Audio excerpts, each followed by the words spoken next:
Éric Dupond-Moretti, bonjour. Bonjour. Bonjour. Et bienvenue sur Inter. Après plus de 4 ans comme garde des Sceaux, fonction que vous avez quittée en septembre dernier, au moment de la nomination du gouvernement Barnier. On vous demandera dans un instant votre regard sur l'actualité politique du moment. Mais si vous êtes avec nous ce matin, c'est parce que vous revenez non pas dans la vie politique, mais sur une autre scène, au théâtre, pour un spectacle, un one-man show qui s'intitulera « J'ai dit oui » à partir du 1er février au Théâtre Marigny. Vous auriez pu choisir, comme tant d'autres avant vous, de raconter vos souvenirs dans un livre, mais vous préférez la scène, et ce n'est pas la première fois. On a l'impression, Éric Dupond-Moretti, que vous reprenez votre souffle au théâtre, qu'il se passe quelque chose de vital sur scène pour vous. Est-ce qu'on se trompe ? Moi, j'ai pas le sentiment d'être essoufflé, mais c'est vrai que je reprends le cours de ma vie ordinaire. Vous l'avez rappelé, je suis allé au théâtre pour évoquer la vie d'avocat et les coulisses surtout, parce que je pense que peu de nos compatriotes savent ce que c'est que le métier d'avocat, ce qu'est la justice. D'ailleurs, comme ministre, j'ai souhaité que la justice soit filmée. Et puis maintenant que je suis sorti du gouvernement, je veux expliquer ce que c'est que la vie de ministre et les coulisses. C'est le deuxième volet donc, en quelque sorte. C'est un retour aux sources, d'une certaine façon. Ouais, mais raconter votre expérience gouvernementale sur scène, c'est quoi ? C'est le goût de l'oralité, du verbe, de la mise en scène de soi, de l'éloquence. Vous aimez, ou tout simplement, vous aimez les feux de la rampe et puis c'est tout, quoi. Bah, c'est tout ça. Mm. Non, si je vous dis j'aime pas les feux de la rampe, vous allez dire qu'est-ce qu'il va foutre au théâtre ? Nous entrons dans une polémique, voilà, immédiatement. On va attendre un peu, les sujets polémiques vont arriver, j'en doute pas une seconde. Bah, oui, c'est un peu tout ça, bien sûr. Et puis, vous savez, ça ressemble à ce que j'ai fait lorsque j'étais avocat. J'ai plaidé toute ma vie devant le jury populaire. J'aime ce contact. Je pourrais écrire un livre, d'ailleurs j'envisage de le faire, mais ultérieurement, je dirais des choses sans doute plus politiques. Là, je viens pas faire un meeting, moi. Mais ce sera quoi ? Ce sera un règlement de compte ? Ce sera... je sais pas, vous allez dire des choses, vous allez tout raconter, on va apprendre des choses. Est-ce qu'il y a des choses que vous avez envie de dire sur les magistrats, sur vos adversaires politiques, sur les journalistes peut-être ? Il y aura tout ça ?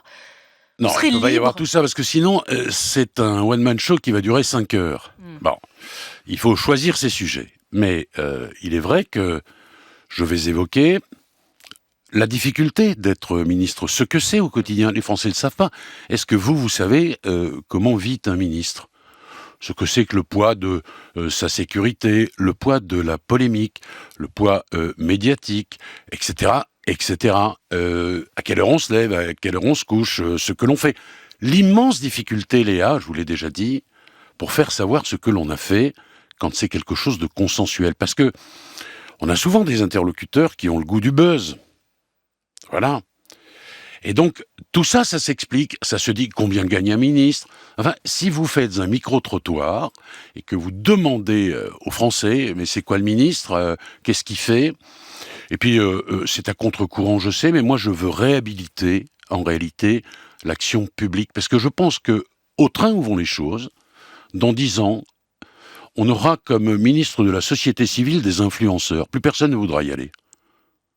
Alors, c'est pas pour pleurer, c'est pas un lamento, mais je veux expliquer un certain nombre de choses que les gens ne connaissent pas. Mais vous n'avez pas participé aussi, alors pas vous directement, Éric Dupond-Moretti, mais depuis 7 ans qu'Emmanuel Macron est au pouvoir, à l'affaiblissement, à l'affadissement de cette parole politique et publique.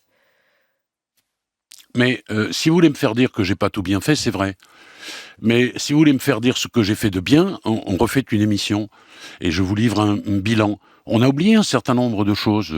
L'accélération de la justice qui est trop lente, le code de justice pénale des mineurs, la loi sur le changement de nom, le viol des moins de 15 ans avec un certain nombre... Et puis, pardon, je voudrais dire ça maintenant, moi j'ai connu la majorité absolue, j'ai connu la majorité relative et j'ai travaillé avec tout le monde. Bon, mais il y a une défiance, on est un peuple régicide et on demande énormément de choses. Vous savez, un jour j'ai fait campagne sur un marché, moi j'adore le contact avec les gens, etc. Et à un moment, à la fin du marché, je me fais agonir d'injures par 2 jeunes femmes. Vous savez ce qu'elles me reprochent ? L'absence de papier toilette dans leur lycée. On attend tout de l'État. Et on devrait avoir un regard parfois sur ce qui se fait ailleurs qu'en France. On devrait se souvenir d'un certain nombre de choses. Et en réalité, un morceau avalé, Madame Salamé n'a plus de saveur. Et on en reparlera dans un instant si vous le voulez. Un mot sur la crise de confiance des Français envers leur personnel politique. Elle est plus profonde que jamais. On l'a encore vu dans l'enquête Ipsos pour Le Monde, le Cevipof, la Fondation Jean Jaurès. Cette enquête Fracture française, il y a quelques jours, politique jugée corrompue, 63% des Français, non représentatifs, 78%, agissant pour leurs intérêts personnels, 83%, défiance maximale à l'égard des députés, des partis, du président de la République. Le tableau était apocalyptique. Comment expliquez-vous une telle défiance, Éric Dupond-Moretti? Est-ce que vous en prenez votre part aussi? Et est-ce que le macronisme, dont vous avez été l'une des incarnations fortes, n'est pas parvenu à réconcilier les Français avec la classe politique? Mais d'abord, pardon, on va élargir un peu le spectre. Est-ce que dans les autres pays, ça se passe mieux? Les États-Unis, Monsieur Demont, l'Argentine, le Brésil avec Bolsonaro, l'Allemagne, la poussée des extrêmes, l'Autriche, la Hongrie, vous voulez que je vous en cite d'autres encore? Bon, donc c'est un phénomène mondial de défiance, d'inquiétude. On a traversé une période extrêmement difficile, mortifère, la Covid. Bon, les gens n'en sont pas sortis indemnes. Je le dis, je le redis, on demande beaucoup et on oublie beaucoup. Parce qu'il y a aujourd'hui une information qui va beaucoup plus vite. Il y a beaucoup d'informations, il faut les digérer et nous ne sommes pas hypermnésiques. Pardon de rappeler par exemple que sur les déficits budgétaires, il y a eu la protection des Français au moment de la Covid. Les vaccins gratuits, les tests gratuits, la protection des entreprises, la protection des chômeurs de longue durée. Madame Le Pen, elle proposait l'ivermectine. Moi, je serais mort aujourd'hui. Je le dis, il y avait tous les facteurs de comorbidité. Si j'avais été soigné à l'ivermectine de Madame Le Pen, je serais mort. Oui, mais Emmanuel Macron proposait une nouvelle manière de faire de la politique. Il y avait une vraie promesse de renouveau quand il a été élu en 2017. Est-ce que vous avez l'impression, 8 ans après, que cette promesse de renouveau a été validée? Est-ce que vous le voyez vraiment, le renouveau? Et puis vous parlez de la montée des extrêmes. Quand on voit Emmanuel Macron, rappelez-vous, il était arrivé en disant le soir du Louvre, il y a 8 ans, je serai là, je ne vais plus donner envie aux Français de voter pour les extrêmes. 8 ans plus tard, ils n'ont jamais été aussi hauts. Donc qu'est-ce qui a failli ou qu'est-ce qui n'a pas assez bien marché? Je vais vous rappeler par exemple que l'extrême droite a une chaîne dédiée et un tas de médias dédiés à leur service. D'ailleurs, Madame Le Pen parle de CNews en disant « ma chaîne », qui est une réalité. Donc c'est à cause de Non, l'Empire Bolloré si l'extrême droite est forte? Madame Salamé, soyez nuancée. Mais Je je dis le pas que c'est suis. à cause de Et cela. je vous pose la question mais sur je la vais vous réponse, Non, voilà, sur la proposition de... Laissez-moi développer un Allez-y. peu. C'est ça la grande difficulté de la parole politique, c'est qu'on a rarement le temps de développer et qu'on n'est pas dans la nuance. C'est un des facteurs, c'est pas le seul. Et quand je vous dis qu'il y a une poussée des populismes partout, ça répond à l'inquiétude de gens. Oui, bien sûr, notamment à raison de la Covid, mais il n'y a pas que ça. Le populiste, il a toujours raison, madame. Pourquoi? Parce qu'il dit ce que vous avez envie d'entendre. Madame Lavalette, là, que j'ai presque croisée dans le couloir, elle me dit un jour sur un plateau de télévision, la petite Lola, on se souvient tous de la petite Lola, hein, Madame Le Pen s'est servie du cercueil de cet enfant comme d'un marchepied, elle l'a fait avec cynisme dans d'autres affaires. Elle me dit, c'est votre bilan. Et la difficulté, c'est que quand on place le terrain sur le compassionnel, vous répondez quoi quand vous êtes garde des Sceaux? Vous dites, je vais vous dire ce que l'on a fait, ce que l'on a mis en place. Et en réalité, vous apportez, au fond, une réponse technique, technologique, si j'ose dire, et on dit de vous, mais vous n'êtes pas empathique. Et donc, cette dictature de l'émotion fait que, naturellement, nous en sommes imprégnés aujourd'hui et que on a du mal à s'en défaire. Emmanuel Macron, il n'a pas bien fait tout ce qu'il a fait. Moi, je lui connais un certain nombre de défauts. J'ai appartenu à son équipe. J'étais, dites-vous, macroniste. Je le suis encore parce que je sais ce qui a été fait. Voilà. Quel défaut vous lui reconnaissez? Non, mais ça, c'est pas... Je vais pas vous le dire. Moi, je suis pas là pour publiquement requérir contre Emmanuel Macron. Certains d'entre vous s'en chargent tous les jours. Et sur l'émotion, on n'en sort plus? C'est le nouvel espace politique? Il est coloré comme ça? C'est un peu ça, non? Bien sûr que l'émotion a pris beaucoup de place. l'émotion et puis la difficulté d'expliquer les choses. Monsieur le ministre, bonjour. Une femme s'est fait tuer cette nuit. Voilà, que répondez-vous ? Et là, vous dites, voilà ce que j'ai fait, voilà comment on a augmenté les budgets pour mieux protéger les victimes, voilà ce que l'on a mis en place, le bracelet anti-rapprochement, le téléphone grave danger, les ordonnances d'éloignement, on a beaucoup travaillé, etc. Mais on s'en fout de ça, parce qu'on a choisi une vision factuelle et fait diversière de la justice. Et vous ne pouvez pas répondre à cela. Et alors, quelle est la solution ? Parce que vous êtes aussi entré en politique, Éric Dupond-Moretti, en faisant de la lutte contre le Rassemblement national, qui est votre conviction depuis toujours. Enfin, je veux dire, là, pour le coup, vous n'avez jamais varié. C'était l'un des moteurs de vos engagements politiques. Vous avez même pris le risque d'aller au régional face à Marine Le Pen, dans le Nord. Marine Le Pen et Steve Briois. Force est de constater que le résultat final, vous avez fait 8,7%. Pour quelqu'un qui, pourtant, parle vrai comme vous, qui, on aurait pu dire, a une langue différente de la langue techno ou la langue politique, vous n'avez pas réussi sur le territoire de Marine Le Pen. Eh bien, dont acte, madame, et je le regrette profondément. Mais je me suis investi corps et âme parce que je pense que Madame Le Pen est un danger. Madame Le Pen, vous voyez, elle commence à venir, elle aussi, j'allais dire, à la suite de Monsieur Mélenchon, qui parle de destitution constitutionnelle, ce qui n'existe pas dans la Constitution. Elle commence à dire, mais présidentielle anticipée, mais pourquoi ? Qu'est-ce qu'elle craint, Madame Le Pen ? Elle craint un verdict d'inéligibilité. C'est ça qu'elle craint. Donc on accélère le processus. Elle veut se présenter à la présidentielle tant que, si possible, si la justice décide. Et d'ailleurs, de ce point de vue, je vais vous dire un truc. Moi, j'ai toujours été respectueux de la présomption d'innocence des uns et des autres.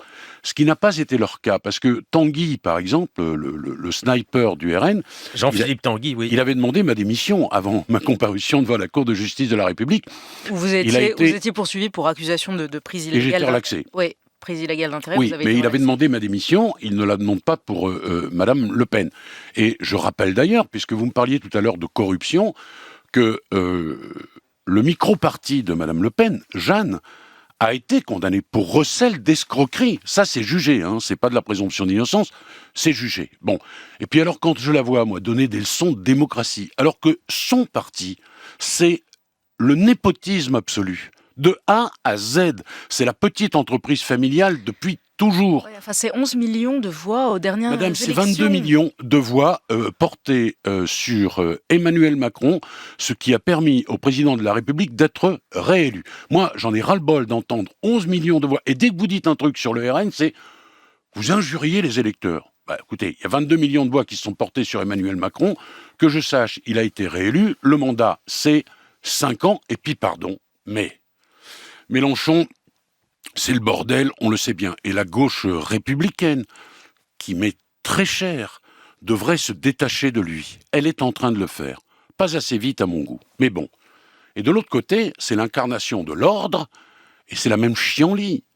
Quand on a entendu le procureur requérir, et le procureur, c'est pas la décision, La décision sera rendue et les juges feront ce qu'ils ont envie de faire en toute indépendance. Vous n'avez pas vu qu'il y avait une accélération, là, Macron doit partir ? Mais pourquoi ? Pour vous, c'est lié au procès des assistants parlementaires présumés RN ? C'est une absolue évidence. Vous avez vu qu'avant, elle dit non, le président de la République est élu, elle jouait le jeu de la cravate institutionnelle, si j'ose dire. Ils avaient mis des cravates, ils étaient très respectueux. Et puis quand les réquisitions ont été prononcées, là-dessus, les choses se sont accélérées. 5 ans de prison, c'est ça. 5 ans de prison ont été requis contre elle, et surtout 5 ans d'inéligibilité. Elle dénonce la violence et l'outrance du réquisitoire, parle d'une mise à mort politique. Vous avez votre liberté de parole aujourd'hui. Qu'est-ce que vous en pensez quand elle dit ça ? Non, mais j'ai la liberté de parole, mais je respecte toujours l'indépendance de la justice. Vous voyez, et on va voir ce que font les juges. Voilà, je ne vais pas m'exprimer dans un procès qui n'est pas achevé, qui n'est pas terminé. En revanche, le texte qui permet, pardon de le dire ainsi, l'inéligibilité avec exécution provisoire et immédiate me choque. Le texte. Parce que, pourquoi il vous choque ? Parce que c'est contraire à la présomption d'innocence. Vous avez une situation, ne parlons pas de Madame Le Pen, mais une situation dans laquelle quelqu'un pourrait être interdit de mandat politique. Il interjette appel, il est relaxé, on fait comment ? Je pose la question. Moi, ça me chagrine. Mais pour le reste, les juges ont un texte. Il existe. Ils sont censés appliquer la loi. Ils l'appliqueront. Ça n'existe pas, la justice politique ? Moi, ce que je peux vous dire, c'est qu'ils ont tenté de dire que c'était politique, etc. Je vais vous dire, le parquet de ce pays, il est indépendant. Ils sont venus perquisitionner chez moi le bureau de la place Vendôme, hein, ce qui est quand même le signe. C'est pas dans tous les pays qu'on peut perquisitionner le bureau du garde des Sceaux en exercice. On voulait aussi vous poser... Mais tout ça, je l'évoque le 1er février à Marigny. Parce que à l'origine, non, je perds pas le Nord. Non, évidemment que je perds pas le Nord. Mais on va y parce que c'est pour moi très très important. J'ai des choses à dire avec du recul, un peu d'humour et aussi un peu de dérision. On voulait aussi poser quelques questions, en plus de celles à l'instant sur les assistants parlementaires à l'avocat. Le verdict du procès des viols de Mazan est attendu ce jeudi, un procès qui a sidéré la France, suscité d'innombrables commentaires. Quel regard avez-vous porté sur ce procès ? Qu'est-ce qui vous a marqué ? Est-ce que vous comprenez que pour beaucoup, ce soit un procès pour l'histoire, un tournant dans l'approche française des violences faites aux femmes? C'est un procès important parce qu'il a permis de mettre l'accent sur un type de viol qui n'est pas forcément le plus usité, la soumission chimique. Ça, effectivement, ça permet de prendre conscience d'une des formes de non-consentement, évidemment. Voilà ce que je peux dire. Pour le reste, je ne vais pas non plus commenter. Le verdict n'est pas rendu. Si je vous dis tout avec beaucoup de liberté, je comprends bien sûr le soutien, l'aide que l'on apporte à Gisèle Pelicot, qui est une femme courageuse en ce sens qu'elle a permis ce débat public. Au fond, elle pouvait l'éviter. Je suis un peu plus circonspect sur les manifestations au sein du palais de justice. Moi, j'ai vécu... Les d'honneur, c'est ça ? J'ai vécu des manifestations d'hostilité à l'encontre de certains accusés, parfois de soutien aussi. Je trouve que au sein du palais de justice, ça me dérange. Devant le palais de justice, mais pourquoi pas. Ailleurs, pourquoi pas. Au sein du palais, j'ai une petite réserve. Un mot sur la situation politique de la France. Elle est plongée depuis juin dernier dans une instabilité inquiétante. Même je dis juin dernier, mais depuis janvier en fait, puisque 4 premiers ministres en un an. Michel Barnier renversé au bout de 3 mois et un François Bayrou qui n'a pas à ce stade d'assurance de pouvoir durer plus longtemps. Cette instabilité, pensez-vous qu'elle peut fragiliser les institutions ? À l'évidence, mais la situation, vous savez, tout est aujourd'hui la faute d'Emmanuel Macron.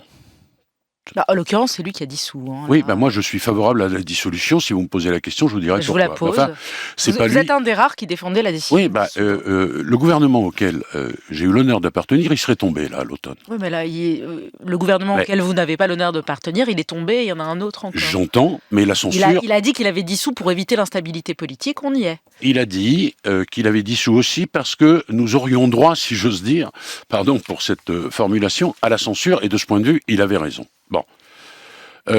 Maintenant, l'ambiance là à l'Assemblée nationale, c'est pas Emmanuel Macron. Emmanuel Macron, on lui reproche tout. On va dire. Quand il décide seul, on dit c'est Jupiter. Et alors là, on y va. Hein. Quand il décide de redonner la parole au peuple, il a tort. Mais qui a composé l'Assemblée nationale comme elle est aujourd'hui ? Madame Salamé, c'est nous. Et Emmanuel Macron, sa voix, elle compte pour une voix. Il a une responsabilité qui est de 66 millionième. Pardon de le dire. Ensuite, ils sont incapables de se mettre d'accord. Alors, elle est fille, on le sait, parce que c'est la chienlit, voilà. L'extrême droite, je vous en ai dit 2 mots. Et quand on dit, mais non, on a voulu essayer jusqu'au bout Barnier, je rappelle que Monsieur Tanguy, le sniper, toujours le même, il l'a appelé le fossile. Même une belle façon d'accueillir un Premier ministre, hein, parce que ces gens, ils donnent des leçons de respectabilité, etc. Le fossile, voilà comment c'est parti. Ensuite, les partis traditionnels. Mais bon Dieu, pourquoi ils se mettent pas d'accord ? Moi, je suis le témoin direct vivant de ce que l'on peut travailler ensemble sur des textes qui deviennent consensuels. On fait des compromis. Moi, j'en ai porté 4 des textes, Madame Salamé, et des textes importants pour la justice de notre pays. Bon, on a fini par tomber d'accord. J'ai travaillé avec Retailleau, j'ai travaillé avec des socialistes, j'ai travaillé, voilà, avec tout le monde.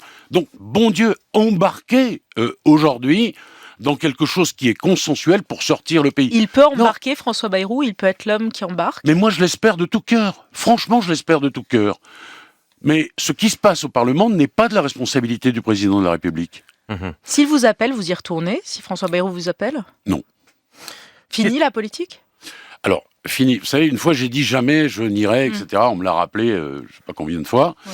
Je ne dis pas fini, mais je dis non pour le moment. Voilà. Vous attendez le Conseil constitutionnel, peut-être? Je crois pas. Ça veut dire quoi, je crois pas? Non. Vous rêvez pas de... Non, j'attends pas le Conseil constitutionnel. Si je m'embarque au théâtre, c'est que je n'envisage pas le Conseil constitutionnel. Dernière question sur la langue des politiques. Est-ce qu'il y a trop de langue de bois? Est-ce une parole surplombante, technocratique, et pour le dire simplement, une langue morte? C'est une langue nécessaire, en tous les cas. Moi, je veux bien que la transparence soit appelée par tout le monde, mais la transparence, ça devient de la transperçance. Il y a des choses que vous ne pouvez pas dire. Vous voulez un exemple? Je vous donne un exemple. Je reçois une présidente d'une association féministe très, très engagée.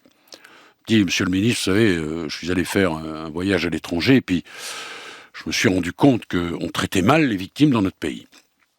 Je ne vais pas vous rappeler ce qui a été fait par moi, par Gérald Darmanin, peu importe. Et elle dit, mais ce que je trouve scandaleux, c'est qu'un juge d'instruction se préoccupe parfois de la personnalité de la victime, que moi j'appelle, d'abord la plaignante. Bon. Et elle me dit, mais c'est scandaleux, c'est inadmissible. J'ai dit, mais madame, savoir par exemple, pour la justice, savoir qu'une victime qu'une plaignante a pu par le passé accuser à tort mensongèrement un homme. Ça vous paraît utile, pas utile? Ah, dit non, ça me paraît pas du tout utile. Bon, quand vous êtes ministre, vous dites rien. Si vous n'êtes pas ministre, vous dites, madame, là, voilà, c'est pas possible. Mais si vous dites c'est pas possible, et si vous allez plus loin, avec beaucoup de liberté, à la sortie, vous avez la conférence de presse en disant, mais le ministre, il s'intéresse pas aux victimes, il n'est pas empathique, etc. Oui, c'est ça. Je pense qu'à la fois, on reproche aux politiques une langue de bois, mais en même temps, on peut pas faire sans. C'est ça la réalité. Mais c'est vrai pour vous aussi. Vous pouvez pas dire tout ce que vous pensez. Enfin, franchement, parce que si vous dites ce que vous pensez, parfois, si vous n'êtes pas dans le politiquement correct, monsieur Demorand, vous êtes viré. Donc, vous êtes tenu à une certaine réserve. C'est à la fois une protection pour le ministre, et c'est aussi une protection pour le gouvernement auquel il appartient. Bien sûr qu'on ne peut pas tout dire. Vous avez des dissensions avec un collègue, vous n'allez pas les exposer. Moi, j'ai pas toujours été d'accord avec Gérald Darmanin. Bon, mais je n'en ai jamais fait montre en place publique. Parce que, alors on va vous dire, mais si, ça nous intéresse, on a besoin de savoir, on a besoin de la transperçance. Ouais, ok, moi j'aime pas la transperçance. Et il y a des choses que l'on ne peut pas dire, voilà, pour des raisons toutes simples. Il vaut mieux fermer sa gueule ou partir. Non, mais là, c'est la formule de Chevènement. Moi, je partage pas ça. Il vaut mieux parfois ne pas dire les choses parce qu'on ne peut pas les dire. Voilà, c'est pas plus compliqué que ça. C'est une réalité, tout le monde la connaît. Mais en revanche, ça se transforme comment et c'est traduit comment? J'évoque ça aussi le 1er février. Ça se traduit comment ça? Je vais vous dire, ils mentent, sont des menteurs. Non, il y a une forme de préservation à laquelle il faut être attentif. C'est vrai pour vous. C'est vrai pour moi, c'est vrai pour tous ceux qui s'expriment publiquement. J'ai dit oui à partir du 1er février au Théâtre Marigny. Ça donne envie d'y aller. Oui, j'espère bien. Carrément. Merci Éric Dupond-Moretti d'avoir été au micro d'Inter ce matin.